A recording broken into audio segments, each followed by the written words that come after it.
following is a Comfortably Zoned Radio Network production. Thank you, Telly Olson. We are back. The New York Mets part of Comfortably Zoned Radio Network. Robert Cole is here, Marty Rose is here, and I'm here, Ralph Tycho, the weak link of it all. And we're going to talk a little Mets baseball and catch you up on the situation. Robert, I'm going to start with you with the key question that's been on my mind since last we all spoke. I want you to analyze the new owner's financial situation and how it may affect, will affect, won't affect the ball club, long-term ramifications. I know you've been thinking about it. Robert Cole, start us off. Well, initially, everybody, including myself, was very happy, and we're thinking deep pockets and lots of money, and everybody who came on the market would be gotten by the Mets. So did all players' agents, and so did all the other teams. So every time there's a free agent and every time there's a trade, the Mets are talked about, even if they're not even interested in that particular player. Now, of course, Steve Cohen, who started a Twitter account so he could stay in touch with the fans, had to stop that Twitter account because he and his family have been getting death threats because of all this latest market stuff that's going on with the little investors and the big investors. So not exactly sure how that's going to affect things, but right now it is having an effect. I'm going to interrupt you. I'm going to interrupt you for a second because Sure. Marty Rose, because of his lifetime profession, can probably explain what Steve Cohen's problems are in regard to that. Am I right, Marty? Well, not really, Ralph. I mean, on the level that he's at, I really don't know. But what hedge funds do is they gamble on things, and this game, whatever it is, GameStop or GameStop. Yeah, that particular company, people were playing games with it, and on a normal day, percentage-wise, stock may go up or down, 2 or 3%, nothing more than that. Well, today, for example, the stock went down $100 a share, and they've been playing games with it since last week. The little guys, and little guys can make money by playing the options market, where you don't have to put out a lot of money. The options market is like making a bet on whether a stock is going to go up or down, and within a certain time period. And the options price would do the same thing basically as the stock price does. So let's say you buy this stock for whatever it was, $200 a share. If you bought 100 shares of that, you put down a lot of money. But if you bought an option for, like, to say that the stock's going, I'm buying an option for the stock to go to 220, and you put out maybe $20 a share, and then it goes up 100, you made 5 times your money.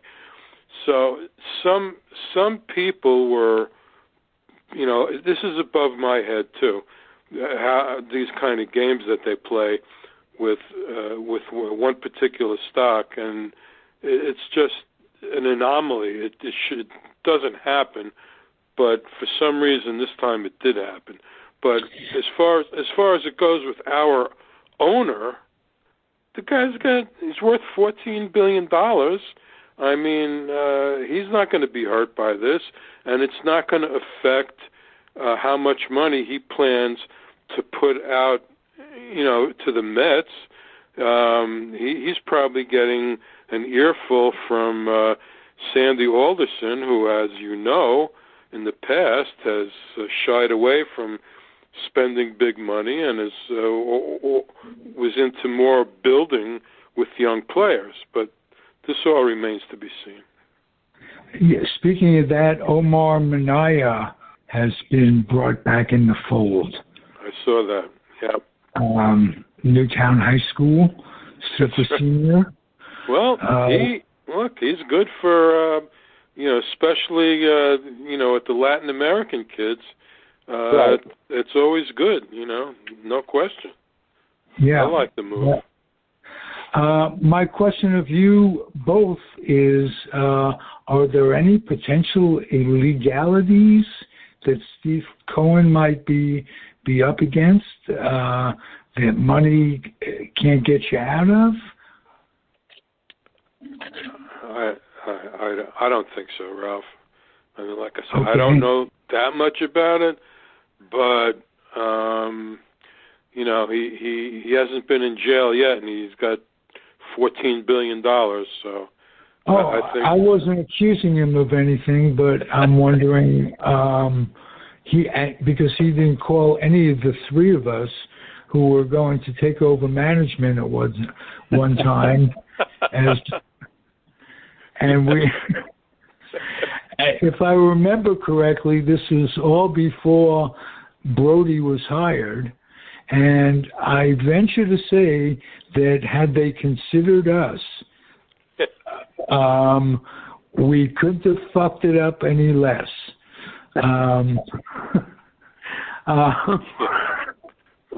Or any more, let's put it that way. Because Brody left us with some contracts. Thank God Cano took care of himself. That was almost a blessing.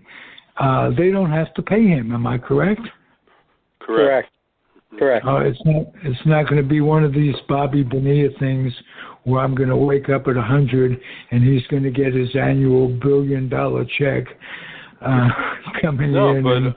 But he was signed. He had 5 years left on his deal, so he's going to have what after this year? He'll have 2 years left, right?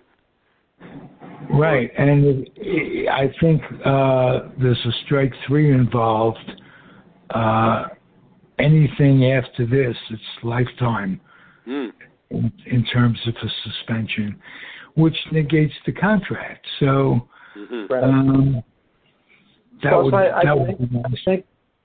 I believe the Mets can explore the contract because there may be clauses in there that they might be able to get out of some of that money now too. So we'll have to see. But as far as the Steve Cohen thing, okay, he has hedge funds, and what may bite him and the Mets in the ass a little bit is that some players and their agents may be a little hesitant to deal with the Mets right now simply because of the bad publicity. So we'll have to see about that. Okay.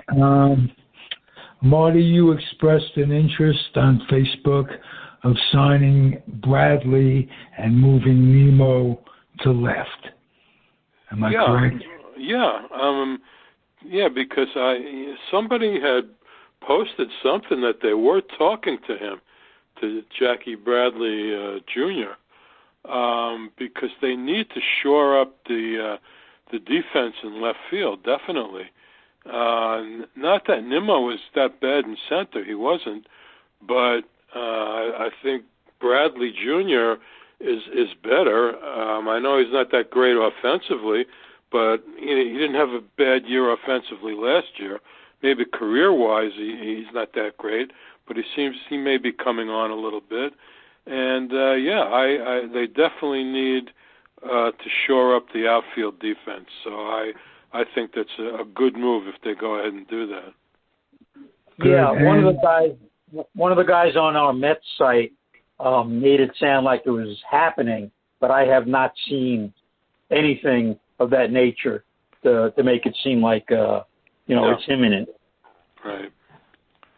Yeah, the first time I read that, I thought the deal was done. I must have read it wrong, unless the guy posted it wrong the first time. But he made it sound like it was a done deal, Marty. Yeah. And as soon as I saw that, I looked for confirmation, and I couldn't find any. Right. Well, the biggest controversy as we speak in baseball is the owners and management and players getting together on what type of season to play. It was originally, of course, 162 games. Now they want to make it 154. Universal DH, which as a Met fan, I can't complain. If you're going to have it, and it's my view, it's going in within the next year or so anyway. Might as well be this year when you have an abundance of first basemen. Am I correct? Correct. Yes. Absolutely.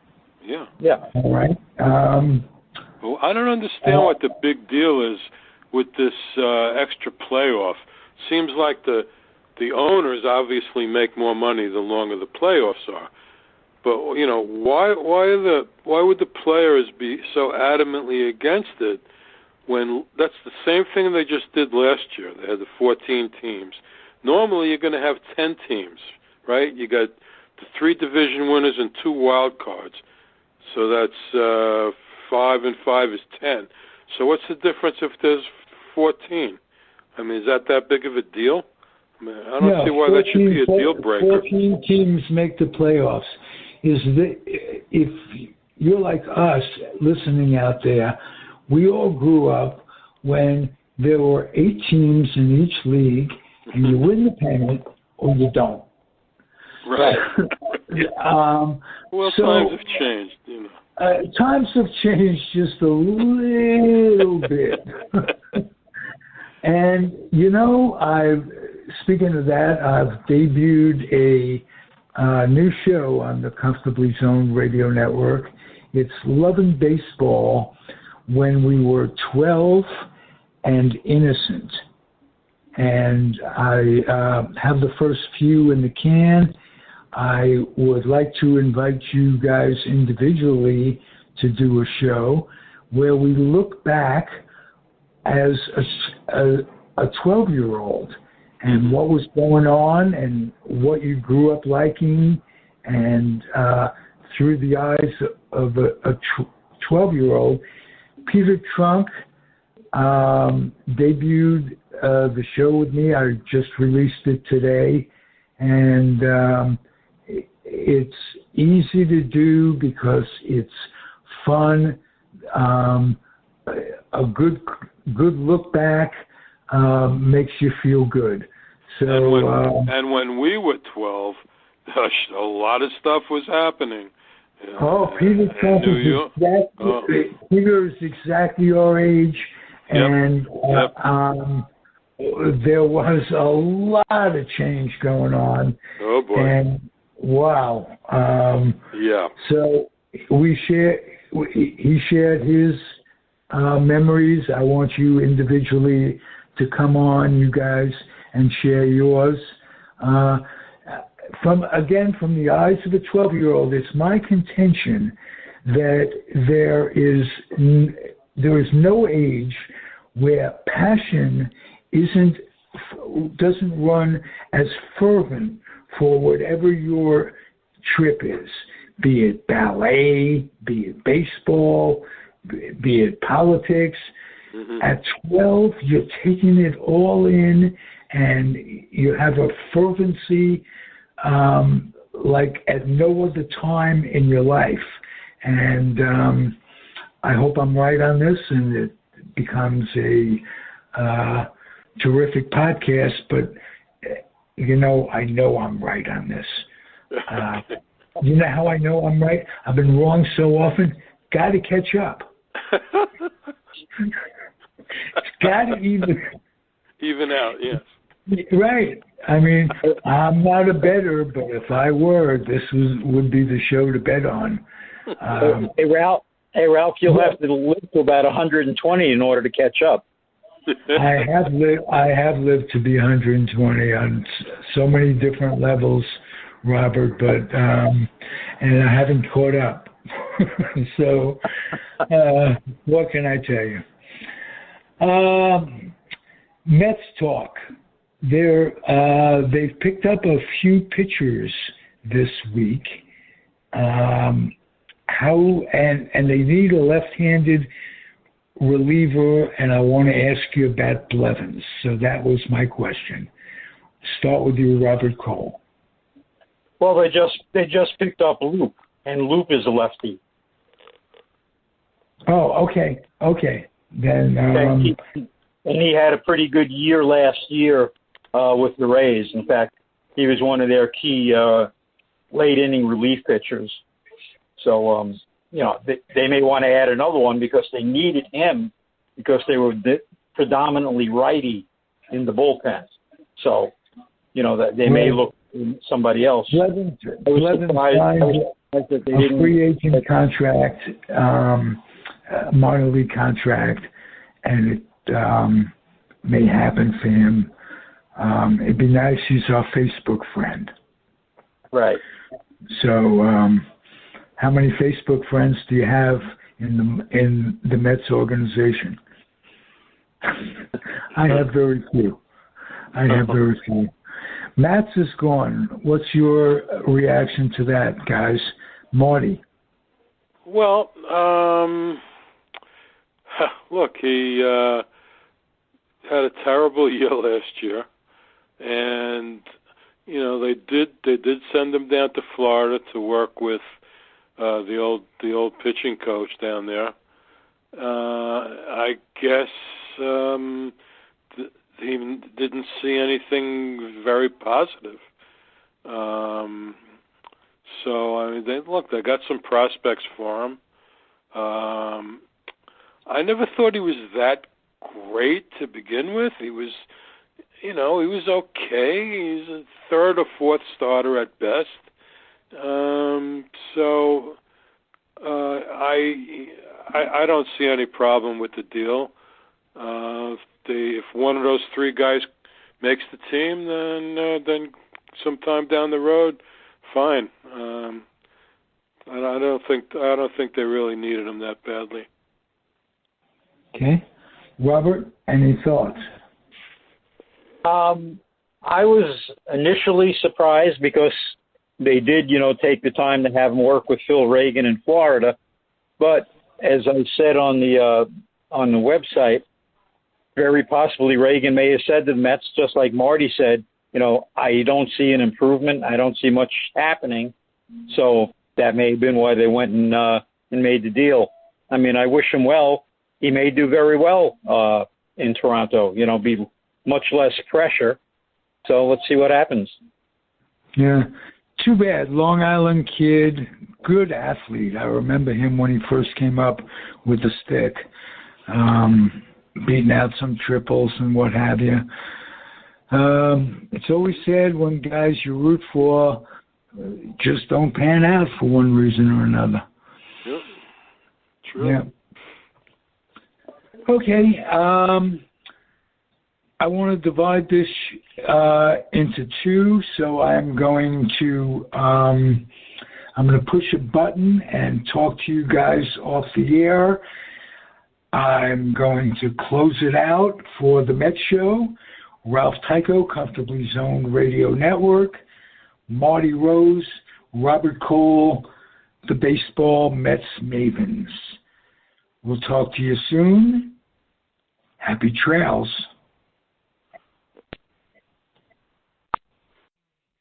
The proceeding has been a Comfortably Zoned network production.